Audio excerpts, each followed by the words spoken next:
He let them stay. A story of the maid, her baby, and the boss who said nothing. She wasn't supposed to be there. Neither was her baby. And by every rule of that building, by every law of the world those marble floors belonged to, they should have been gone before the sun came up. But he walked in, he saw them, and he didn't say a word. That silence changed everything.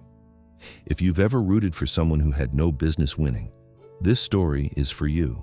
Drop a like, subscribe, and stay until the very last word.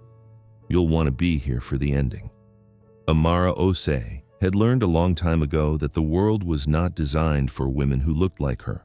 Tall, dark-skinned, deeded with 4 sea coils, she kept pinned beneath a white cleaning cap and deep brown eyes that had seen more than they should have by the age of 26.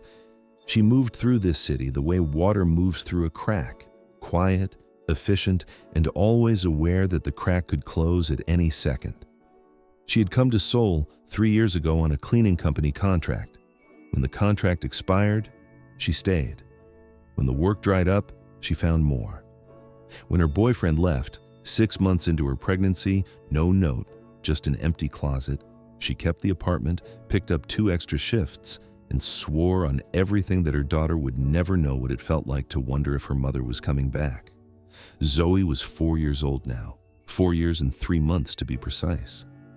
She had her mother's eyes and her father's stubborn jaw and a laugh that made strangers stop on the street.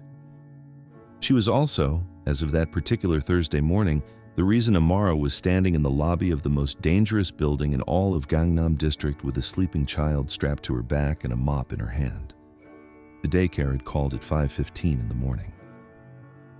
"Mrs. Osei, we have a water pipe emergency. We cannot open today. We are so sorry." Amara had hung up before the woman finished the sentence. She sat on the edge of the bed for exactly 4 minutes. She did the math. Her shift at KH Tower started at 6. The building's head supervisor, a small, sharp-tongued woman named Ms. Park, had already warned her twice this month about punctuality. One more strike, and she was done. The cleaning agency had a waiting list of 50. She was not irreplaceable. She was barely visible. She looked at Zoe sleeping, mouth open, one arm flung over her stuffed rabbit.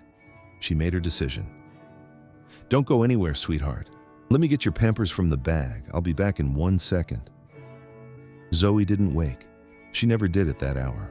Amara changed her daughter with the efficiency of a woman who had learned to do everything fast, everything quiet, everything without asking for help. She packed the bag, diapers, 2 juice boxes, crackers, the stuffed rabbit, a small blanket, strapped Zoe to her back, picked up her cleaning kit, and walked out the door. On the bus, she told herself she would leave Zoe in the supply closet on the basement floor, just for the morning, just until 7 when her neighbor, Mrs. Idai Kim, got off her own night shift and could take her. 3 hours. That was all she needed. 3 quiet hours where no one noticed, no one asked, and nothing went wrong. She should have known. Nothing ever stayed quiet when Zoe was involved. The trespass. KH Tower had 32 floors. The cleaning staff was responsible for floors 1 through 28. Floors 29 through 32 belonged to one man, Kang Hyun-woo, chairman of KH Industries, legitimate, head of the Kang Syndicate, less so. 34 years old, never married, never seen in public without the kind of stillness that made people step out of his way before they even realized they were moving. He was not cruel in the way movies made powerful men cruel. Loud, explosive, theatrical. He was cruel the way weather was cruel, impersonal, absolute, dying entirely indifferent to who it buried, or so the rumors said. Amara had cleaned this building for 8 months and never seen the man once. The upper floors were handled by a separate team, vetted, background checked, sworn to a specific code of silence that went beyond the standard employee agreement. She had no business above floor 28. She knew it. She respected it. Which is why, when she got Zoe settled on the folded blanket in the basement supply closet and turned around to start her rounds, she felt her entire chest fall when she heard the small pattering footsteps behind her 20 minutes later. "Mama." Zoe had woken up. She had climbed out of the blanket nest. She had pushed open the supply closet door, which Amara had not locked properly in her rush, and followed her mother's footsteps to the elevator bank. "Zoe," Amara's voice came out in a sharp whisper. "Baby, you cannot be here. Come to Mama right now." But Zoe was not looking at her mother. She was looking at the open elevator doors, golden light pouring out like an invitation. "Pretty," Zoe said. "Zoe." And then Amara's work phone buzzed in her pocket. Ms. Park, checking on the lobby floors. Amara answered it in one motion, turned half away to give the professional performance her job required, and in the 2 minutes and 40 seconds that she spent assuring Ms. Park that everything was perfectly under control, Zoe stepped into the elevator, pressed the button that glowed the brightest, the one at the very top of the panel, and disappeared. Amara spun around to an empty hallway and a closing door. The floor number above the elevator blinked upward. 29, 30, 31, and 32. The air left her body completely. She took the service stairs. She ran. She had not run like that since Zoe was born. Full chest, full terror, knees hitting each step with everything she had. By the time she hit the 32nd floor landing and eased the stairwell door open, her heart was somewhere in her throat. The corridor was empty, dim, expensive, the kind of quiet that comes with money, not the quiet of absence, but the quiet of control. And then she heard it. A small voice, from behind the double doors at the end of the hall. "Soft," Zoe was saying, to no one or to someone, like a cloud bed. Amara pushed the door open. The office was enormous and dark except for the city pouring in through floor-to-ceiling windows. Seoul below them like scattered diamonds, beautiful and indifferent. A desk the size of a dining table sat at the center. Bookshelves lined 3 walls. And on the long leather couch along the far wall, Zoe was curled up with her stuffed rabbit tucked under one arm, blinking up at the ceiling with the peaceful certainty of a child who had never been taught to be afraid of anything. She was alone in the room. Amara crossed the floor in 6 steps, scooped Zoe up, pressed her daughter's face into her shoulder to muffle any incoming protest, and turned to leave. Kang Hyun-woo was standing in the doorway. He was taller than she'd imagined, dark suit, no tie, sleeves rolled to the elbows. He held a glass of water in one hand and looked at Amara the way people look at unexpected weather, not alarmed, just noting it. Amara stopped breathing. Zoe lifted her head from her mother's shoulder. We looked at the man in the doorway with enormous eyes and said, "Hi." Comment below, what would you do if you were Amara in this moment? I need to know. Keep watching. It gets so much better. The boss, who said nothing. Nobody said anything for 4 seconds. Then Kang Hyun-woo stepped aside from the doorway, walked to his desk, set the glass of water down, and sat. He opened his laptop. He looked at the screen. Amara stood in the center of his office, holding her daughter, and could not move. "Sir," she started. Her voice came out smaller than she had ever heard it. "I'm so sorry. She took the elevator and I will leave right now. I'm sorry. I'm so deeply sorry." He looked up. His eyes moved from her to Zoe. Zoe, who had decided that the giant man at the giant desk was simply a new thing to examine, and was doing so with the unfiltered honesty of a 4-year-old, her head tilted slightly to the side. "What floor are you assigned to?" he asked. His Korean was precise, unhurried. 15 through 22, Amara answered. Her Korean was functional, not beautiful, not native, but enough. 8 months in this building had taught her the vocabulary she needed. "I'm so sorry. This will never happen again. I'll go now." "Your shift ends when?" She blinked. 9 a.m., sir." He looked at his watch, then back at the screen. "Then go do your floors," he said. "Leave her here." The sentence did not compute. Amara's brain tried it from 3 different angles. Pardon? "I have work. She's quiet." He paused, glanced at Zoe once more. "She's quiet." Zoe, as if understanding that her answer mattered enormously, nodded with great seriousness. "I am quiet," she confirmed, "mostly." Something moved across Kang Hyun-woo's face. It was so small and so fast that if Amara had blinked, she would have missed it entirely. Not a smile, nothing so soft as that. A flicker, a crack in a wall that shouldn't have had one. "Go," he said, to Amara. She went. She cleaned floors 15 through 22 in 43 minutes, a personal record. She moved the mop like her life depended on it because she was fairly certain it did. Her mind ran parallel tracks the entire time, one track working, the other replaying the image of her 4-year-old daughter sitting in the office of the most powerful and reportedly most dangerous man in Gangnam, examining him like he was a particularly interesting animal at the zoo.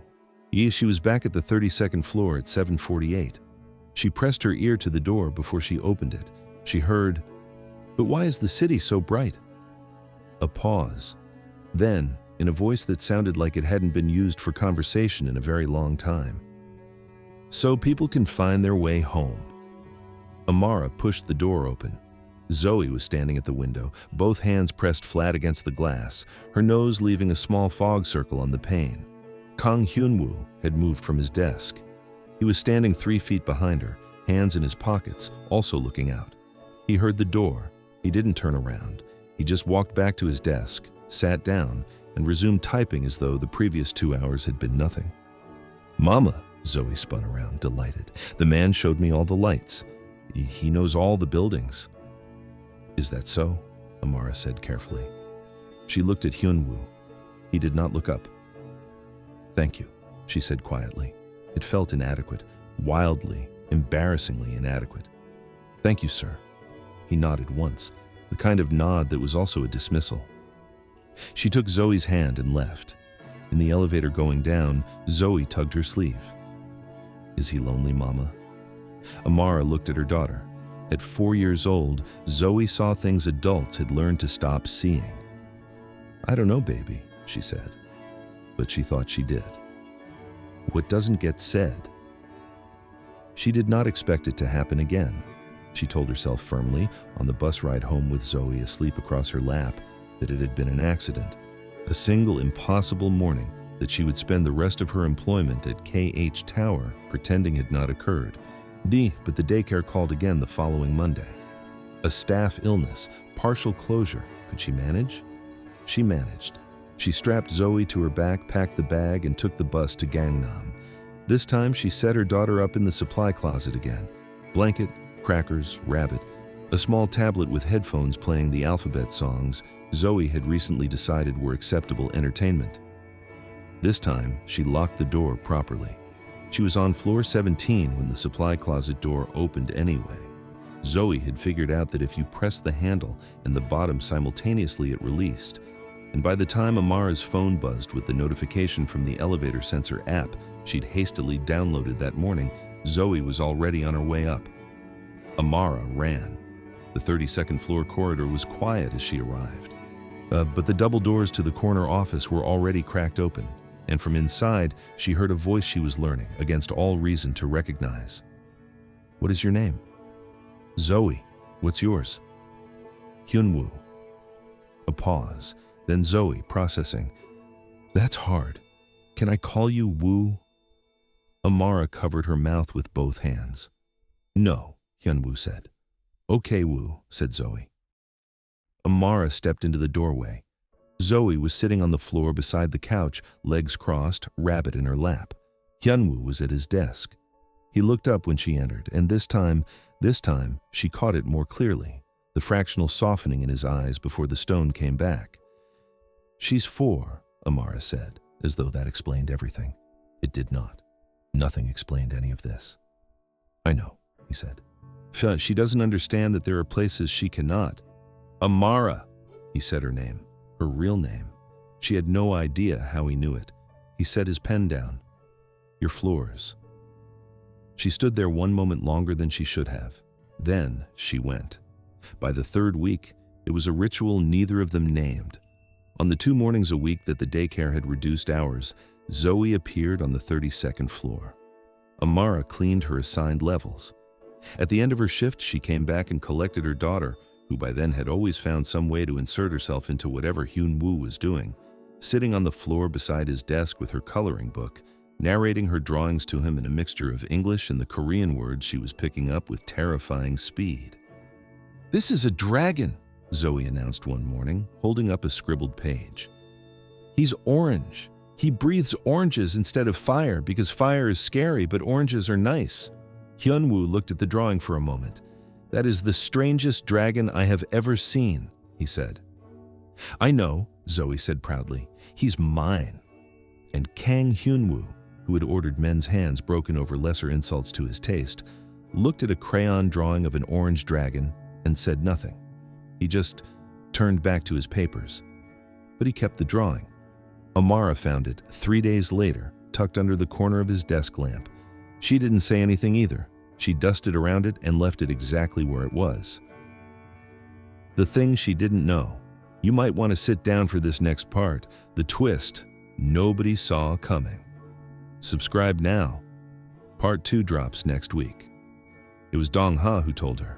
Lee Dong-ha was Hyunwoo's chief of operations, a lean, watchful man who had the energy of someone always calculating a room's exits. He had noticed Amara in the way men like him noticed everything, carefully, without giving anything away. He found her on the service stairwell during her break, 5 weeks into the arrangement that wasn't an arrangement. "You know who he is," Dong-ha said. It wasn't a question. "He is my employer," Amara said carefully. "He is more than that." Dong-ha leaned against the wall. He looked tired in the way people look tired when they've been managing someone else's grief for a long time. The chairman had a daughter. She was born 4 years ago. Her mother, a woman the chairman loved before any of this. He gestured upward, meaning the office, the tower, the empire. She died in childbirth. The baby was placed with family outside the city. He sees her twice a year. He made the decision himself. He said a child should not grow up in a world like his. The stairwell was very cold suddenly. "Why are you telling me this?" Amara asked. "Because your daughter is 4 years old," Dong-ha said. "And for the first time in 4 years, I have seen that man sit quietly in a room without something breaking." He pushed off from the wall and straightened his jacket. "I'm not telling you what to do," he said. "I am telling you what I see. What you do with it is your concern." He left. Amara sat on the cold stairwell step for a long time. She thought about Zoe saying, the first morning, with her child's uncanny radar, "Is he lonely, Mama?" She thought about a man who had given his child away to protect her, a man who kept a crayon dragon under his desk lamp, a man who had told a 4-year-old that cities stayed lit so people could find their way home, and who had not been home in 4 years himself. She thought about all the ways this was going to hurt. She was a cleaning woman. He ran a dynasty with blood in its foundations. She had nothing. He had everything, and it had hollowed him out. She thought about all of that, and then she picked up her mop and went back to work, because that was what she did. That was the only thing she had ever known to do. But that afternoon, when she came back to the 32nd floor and found Zoe sitting beside Hyunwoo's desk, actually in his chair, which he had clearly climbed into the moment he stepped away, attempting to type something on his keyboard with 2 fingers while narrating her work aloud. This is an email.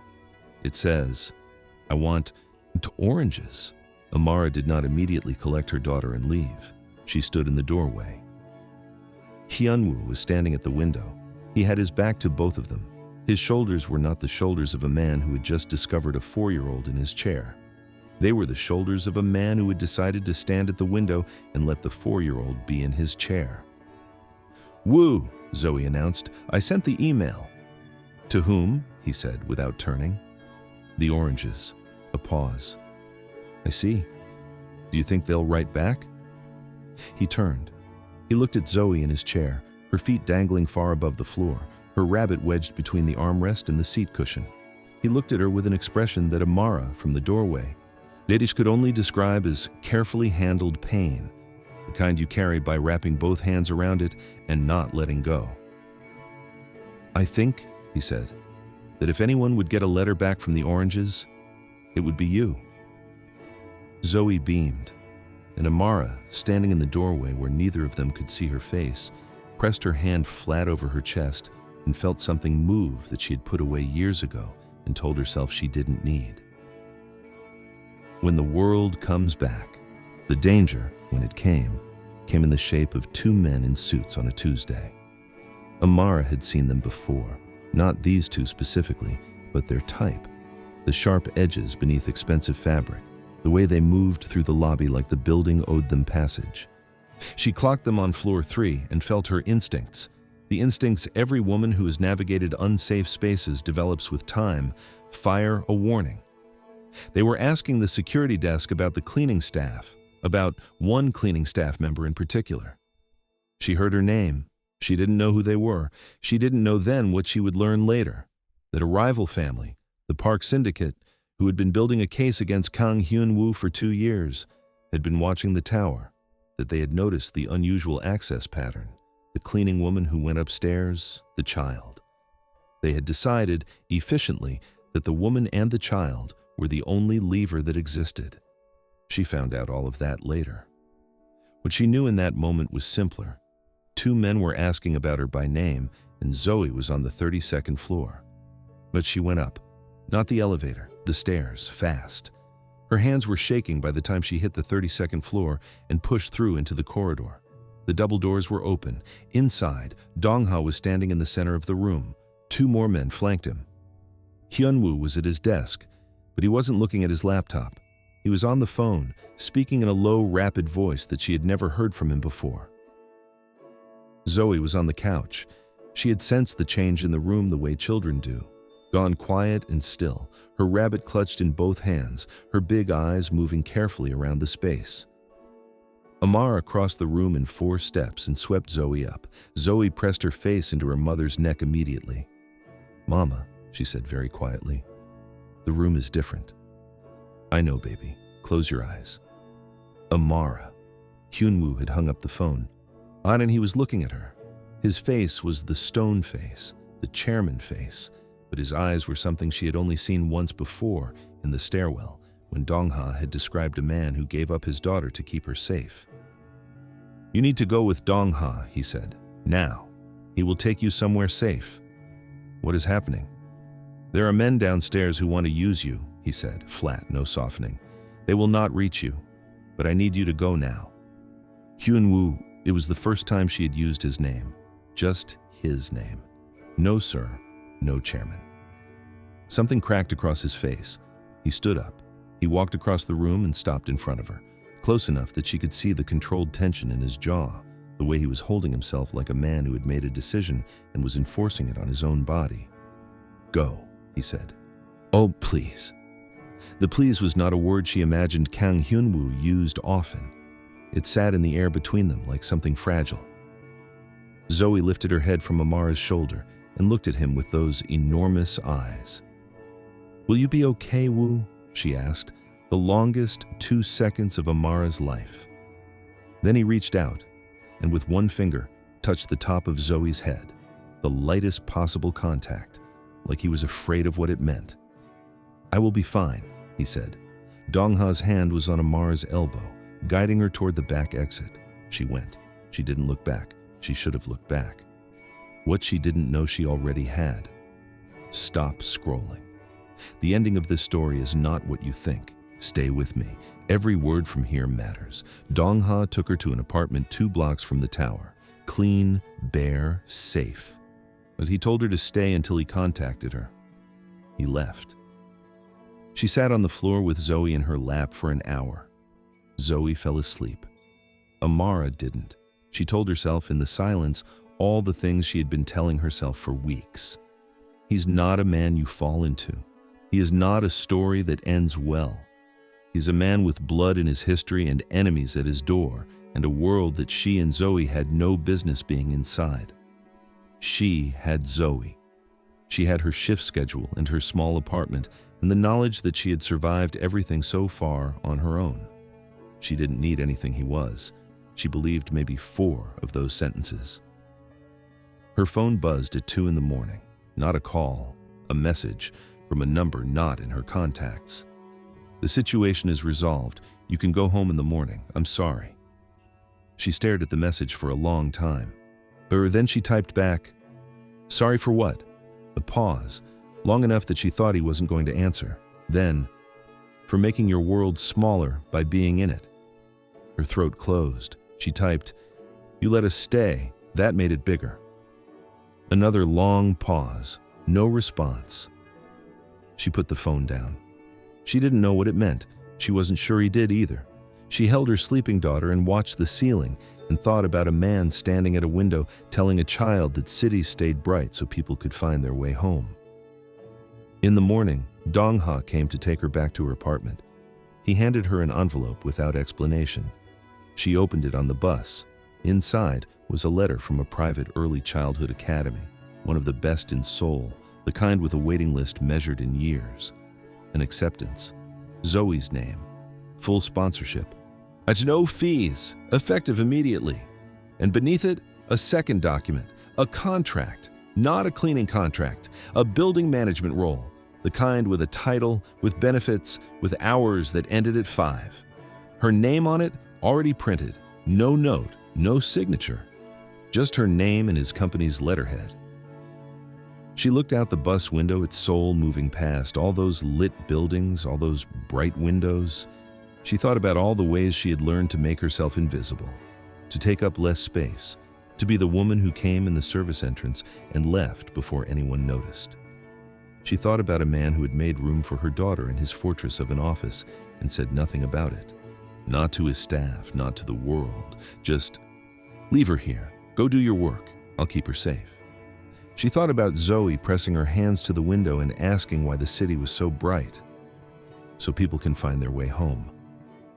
She got off at her stop. She carried Zoe upstairs. She put her daughter to bed. Then she sat at her kitchen table and looked at the two documents for a very long time. And then, slowly, in the careful handwriting she used when something mattered, she wrote back, not to the letterhead, not to the company, to the number still sitting in her phone. "She's going to want to thank you in person. She'll insist. You know how she is." She pressed send. She watched the screen. The reply came in 40 seconds, faster than anything he had ever sent before. "I know how she is." And then, after one more pause, briefer this time, like he'd already decided and was just choosing the words, "Tell her Tuesday." Amara set the phone face down on the table. She pressed both hands flat against the wood and breathed. Outside the window, Seoul was still lit up, every building sending its light into the dark, all that brightness saying, "Here, here, here. You are not as lost as you thought. You never were." But here is what she doesn't know yet. Tuesday came. Zoe wore her best dress, the yellow one with the small buttons, the one Amara saved for important occasions. She carried the stuffed rabbit. She walked into KH Tower beside her mother with the confidence of someone who had decided, weeks ago, that this building belonged to her as much as it belonged to anyone. Hyunwoo met them in the lobby. No desk, no distance. He stood by the front entrance in a dark coat. And when Zoe saw him, she broke into a run, the way children run toward things they have decided are theirs, and grabbed his hand with both of hers and said, "I told you I'd come back, Woo." Something went through his face that was not careful, not controlled, not managed. Something real and unguarded and briefly unbearable to look at directly. "You did," he said. Amara stopped 3 feet away. She looked at this man holding her daughter's hands and felt the full weight of everything, the risk, the distance, the sheer impossible geography between their lives, and felt it anyway. Whatever it was becoming. He looked up at her. Not the chairman look, not the stone, just a man who had been alone a long time, standing in the light of something he hadn't planned for. "Thank you for coming," he said. "Thank you for asking," she said. They stood there, the three of them, in the lobby of a building that had its own rules, its own gravity, its own shadows. And for a moment, none of that mattered. But here is what Amara did not know yet. Here is what was moving, quiet as water, through the channels of that world, while she stood in the lobby feeling something she hadn't felt in years. The Park Syndicate had not given up. The two men in suits had not been the end of it, they had been the beginning. And the information they had gathered, the file they had built over those weeks of watching, contained one detail that no one had thought to protect. One detail that, if it reached the wrong hands, would change everything. Not about Amara, Not about Kang Hyun-woo, about the daughter he had given away. The child outside the city he saw twice a year. The girl who existed nowhere in any official record because he had spent 4 years making sure of it. Someone had found her. And they were coming. Part 2 is coming. Subscribe right now so you don't miss it, because what happens next will break your heart before it puts it back together. Drop a comment. Team Amara? Team Hyunwoo? Or are you fully Team Zoe like the rest of us? Like this video and share it. Someone out there needs this story today.